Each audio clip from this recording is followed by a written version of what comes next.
G'day, guys. You might be wondering, why do I look so disheveled and not like somebody you'd want to ever take advice from or listen to? Well, it's because I just went for a run. I think I'm, I think I'm still sweating. Gross. Probably shouldn't have done that, but oh well. Um, so why am I recording after I've just done a run? Well, it's not the purpose of today's video to discuss that, but might as well, since I'm here, and might as well address the fact that I'm a sweaty mess right now with kind of crazy hair. I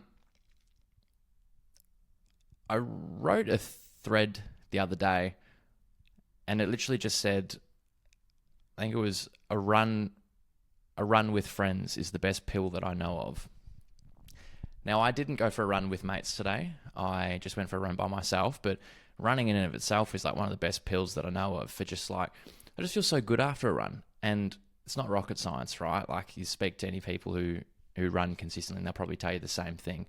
But the reason I wanted to record after a run is like my mind always feels at its freshest, at its best after I've been for a run. Like it feels like my mind gets like a 25% boost or a 50% boost or something. I've just come for a run. I get so many ideas when I go running. Most of the videos that I record and the newsletters that I write, the ideas come while I'm running, and I have to like get my phone out and write them down, or I have to try and remember them. Today's video I didn't think of on the run today, but yeah, I just thought I wanted to record a video while I'm feeling at my best, looking my worst, but feeling my best, right? Yeah, hashtag authenticity, right? So what do I want to discuss this week? So this week I want to talk about something called via negativa. Now, via negativa is it's Latin, and it's a phrase that was used originally. I mean, I'm not a historian, right? So if I'm wrong on this, don't crucify me. But it's a Latin phrase that was used in Christianity, to describe what God is by describing what he isn't, right? Like via negativa, negative. So it's kind of like the inverse, right? Trying to describe what God is by describing what he is not, right? In today's time, though, or like the way that Nassim Taleb in his book Anti-Fragile talks about it, is rather than looking at it from like a describing what God is, he talks about it in terms of like subtraction instead of addition, right? What does that mean? Like most of the time when we have problems or challenges, we solve them by adding something, right? So let's say, I don't know, you feel like you are tired often throughout the day, and so you want to address that. You want to fix the fact that you're so tired all the time. So you add, I don't know, some supplements or something that you want to take, or let's go with that. You add supplements because you've read online or you've heard from a doctor or whatever that they help with energy, and that very may well be true.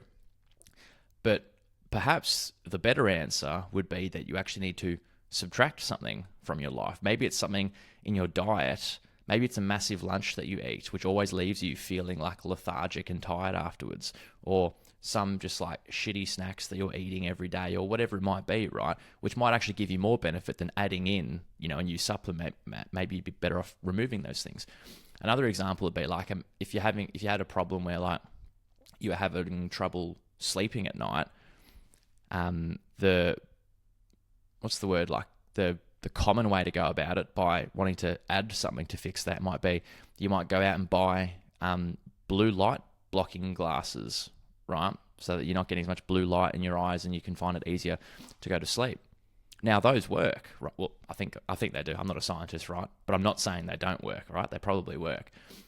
But perhaps the better way to address your sleep problem would be to just remove screens an hour before bed, rather than adding something in over the top to try and counteract it. And I feel like especially in this day and age, it's even more important because there is just so much. There's so much of everything. There's so much stuff. There's so many people and companies vying for our attention. And you can only add so much, right? And there's something that feels like really therapeutic about removing something. And I've been like on this, in this mindset for, 6 to 12 months now. I'm just like, trying to remove as many things as possible in my life, which also means not adding new things in my life. And it doesn't mean that I like never buy anything, right? But it means that I do place like a higher bar for what I will buy. Like I have to have really thought about it and really have a good reason why I want it.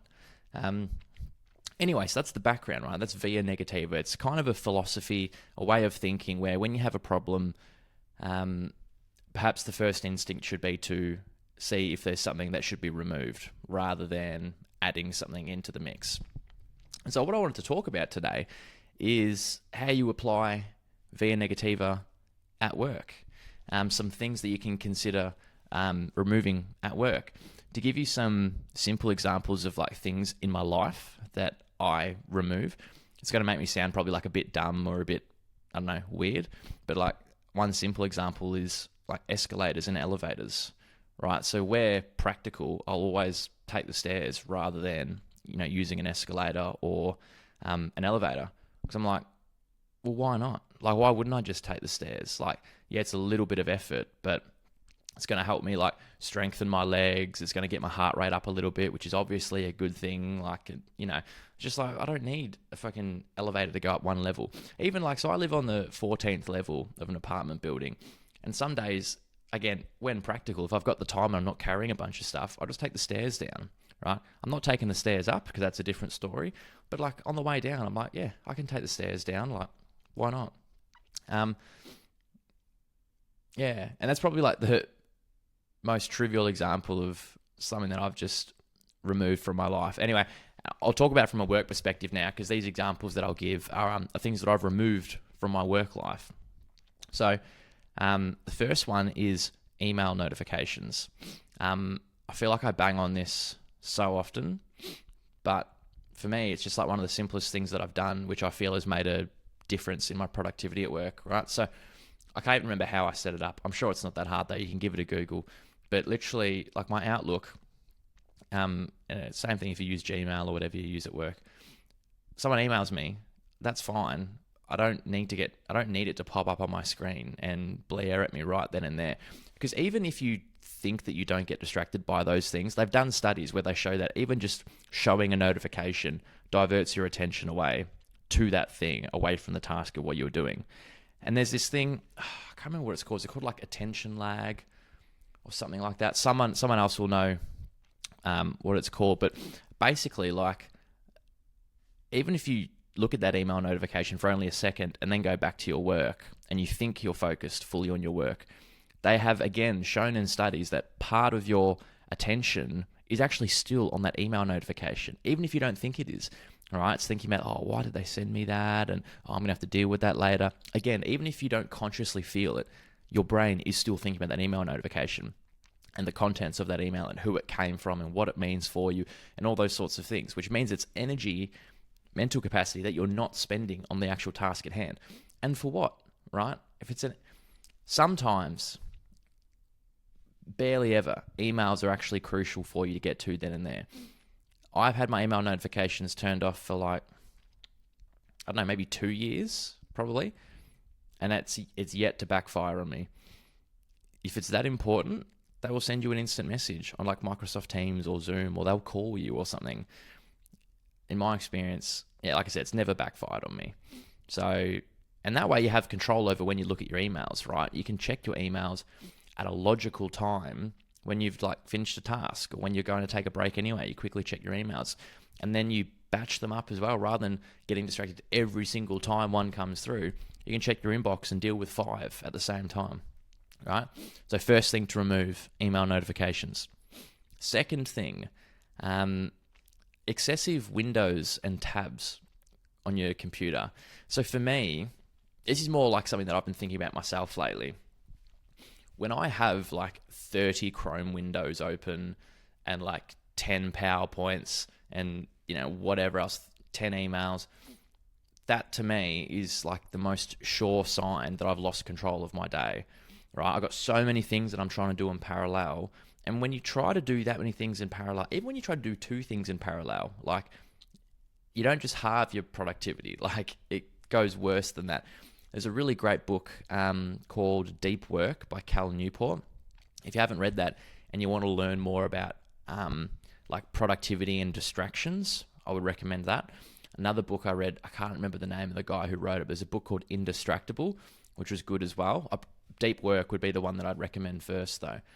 So when you have that many windows open, yeah, it's just like, are you working on all those things at the same time? If yes, then like that's a problem and you need to deal with that. If you're not working on all those things at the same time, then close them, right? Like I find it's just so much easier to focus on something when you literally have like 2 tabs open and you're just doing one thing, or 1 tab open, everything else is closed. So now when I move from like one task to another, I'll close all the tabs that I had, or all the Word documents or PowerPoints, whatever, that were related to that last task, because like it just allows me to focus better. And even if I know I'm going to need that later in the day, that's fine. I can open it later in the day. It's not that hard to work a mouse and open up my file explorer and open it up again, right? PowerPoint even gives you the handy thing where you can just right click on the icon. It'll give you a list of your recent things and you can just pull it up. So that's been an interesting one for me lately that I've just probably implemented myself in the last like 2 weeks, I reckon. So I'd recommend giving that a shot. I can't remember where I heard it once, but I read or heard somebody talk about how they actually they don't like working on multiple screens. So like most of us, right, we plug our laptop in, get like an extra monitor or 2 monitors that are connected to it. But I heard this guy talk about how he actually consciously does the opposite. He works only off his laptop screen. And his premise was basically that, he doesn't want to multitask. He wants to make it hard for himself to multitask, to force himself to focus on one thing. When you only got one little laptop screen, it's much harder to flick between tabs and whatnot.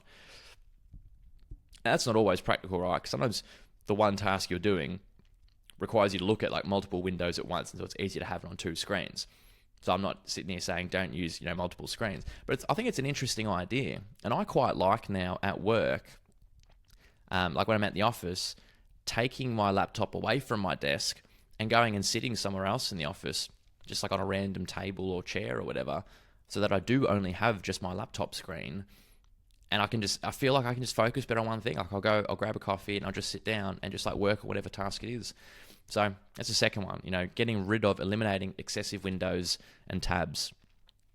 The third one, I don't know if I mentioned it, but I'm going to talk about 5. The third one is work notifications after hours, after business hours.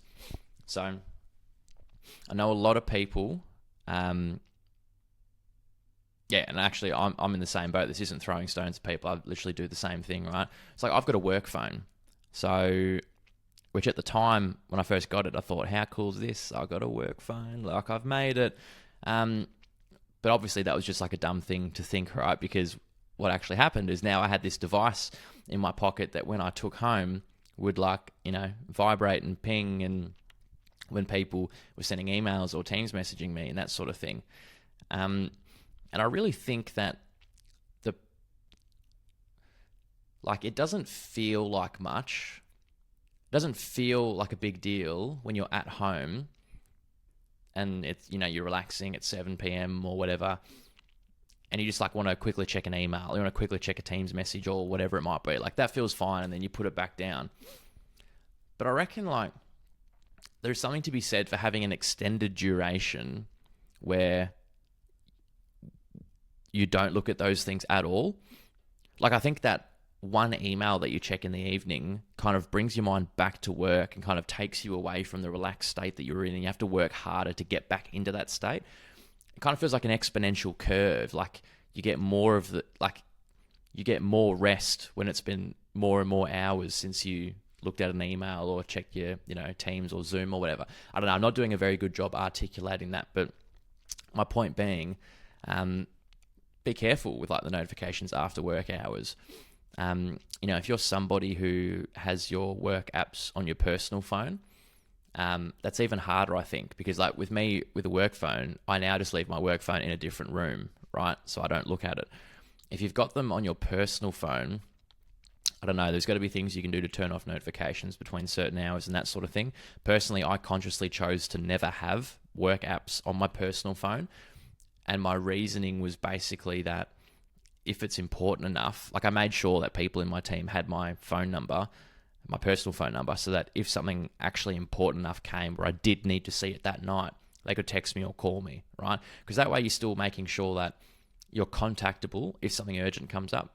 Because like, hey, sometimes urgent things do come up, and like, that's fine, I think, as long as it's like every now and then and whatnot. Sometimes there's an urgent thing you got to deal with, and it is what it is. But you just want to cut out all the unnecessary things that aren't actually urgent but take your attention anyway. So consider, getting rid of all the work stuff out of hours, but making sure that people do have your personal number, so that it gives you that comfort to know that if something urgent comes up, they'll still be able to contact you. It's not like you're going to log on the next morning, everyone's going to be pissed at you because you weren't, available last night, or you weren't contactable. Oh, man, cold water after a run is just like, sometimes they're like the best feelings in life are literally the most simple, like caveman things. You know what I mean? Like a caveman, like thousands of years ago. Were cavemen thousands of years ago? Or were they longer? I'm not sure. But people have enjoyed a cold, maybe not glass of water, depending on how far back you go, but cold water for like millennia, I'm sure. Anyway, so the third thing was work notifications after hours. Fourth thing to remove, this one might be a little bit more personal to me, I'm not sure, but I wanted to throw it out there anyway. Distractions from mornings. And what I mean by that is things like, distractions might not be the right word. I'll roll with it anyway. But like trying to avoid wherever possible, like meetings in the mornings, random things that pop up in the mornings, using your phone in the mornings. Now people have different times of the day where they feel they're at their most productive. For me, it's in the morning. Like before midday is when I feel like I'm like the sharpest mentally and I have the most motivation and can work the hardest. And then as the day goes on, that like reduces. So I try to organize my calendar in a way where most of my meetings are in the afternoon, unless it's like an absolutely critical meeting where I need to make sure I've got 100% brain power then and there in the morning, which like 99% of the time isn't the case. I'm more than happy to have it in the afternoon.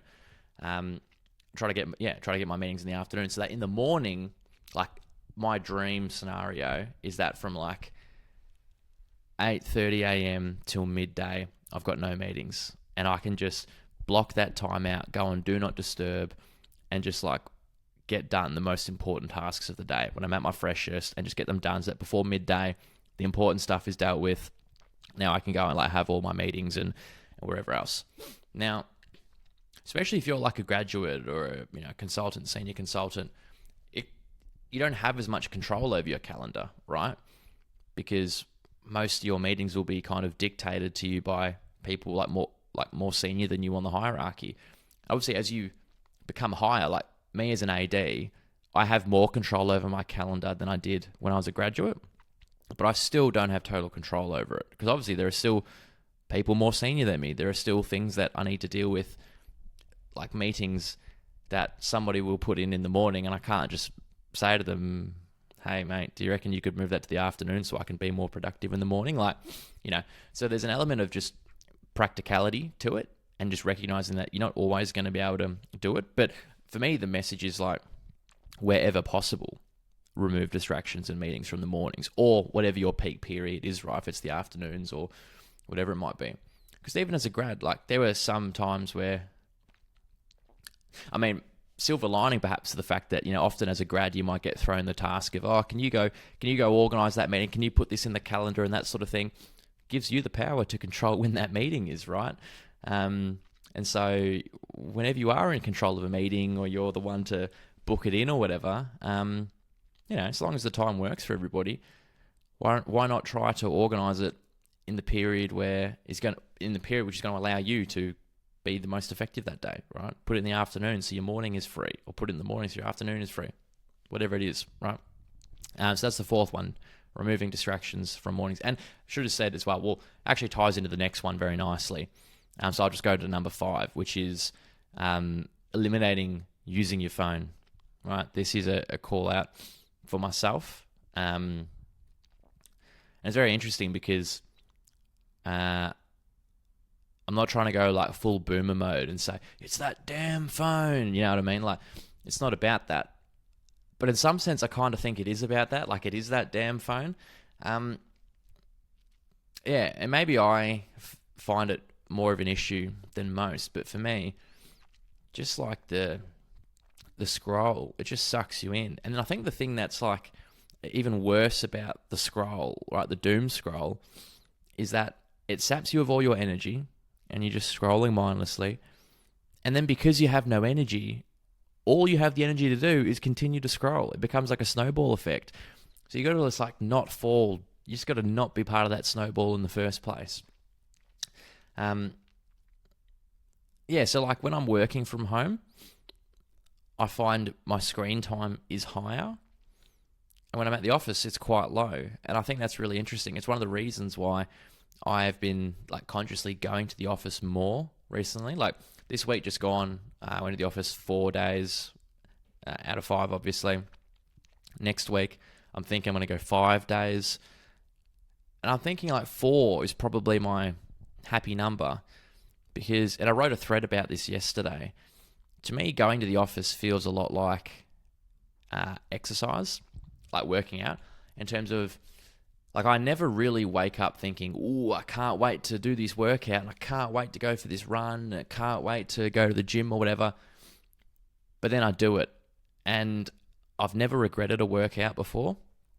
And I kind of feel the same way about going to the office. I never wake up thinking, oh, bloody brilliant, can't wait to go to the office today, and can't wait to sit on a train, and all those sorts of things.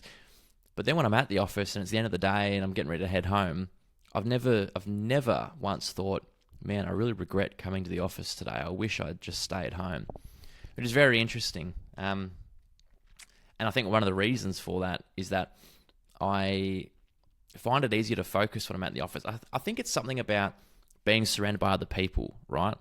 I think, we all like to think that we have total control over our focus and our tendencies and whatnot. But I think there is something very powerful about the way that we act when we're around other humans.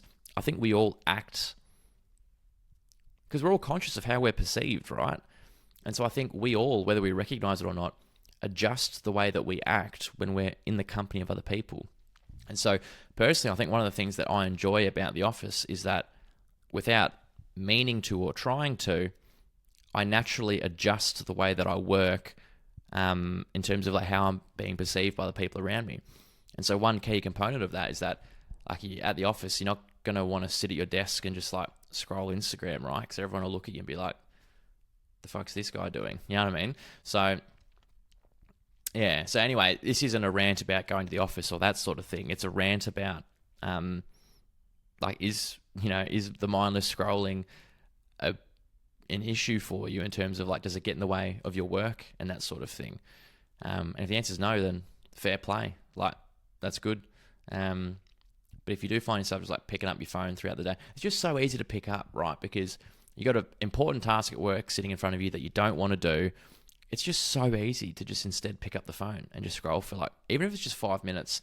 I think that it just trains you to avoid the hard work at work, right? It's just too easy to pick it up. So like when I'm working from home, I try to leave my phone in the kitchen, right? I go work in a different room and I leave my phone in the kitchen.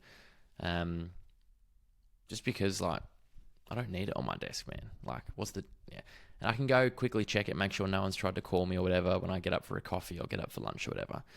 But yeah. So to summarize, via negativa, subtract instead of adding, at least as a starting point, right? Sometimes the solution is genuinely to add, and that's fine. But for me, I think our default response is always to add, and we don't consider subtracting. So I try to make it a habit now to have my default be subtract, and where a subtraction can't solve my problem, I add, right? So the 5 things that I talked about for subtracting from work: email notifications, excessive windows / tabs, work notifications after hours, I can't do that. Distractions from your mornings or your afternoons, whatever your peak period is, and your phone from getting in the way of your work, right? I think I've officially stopped sweating now, so that's good.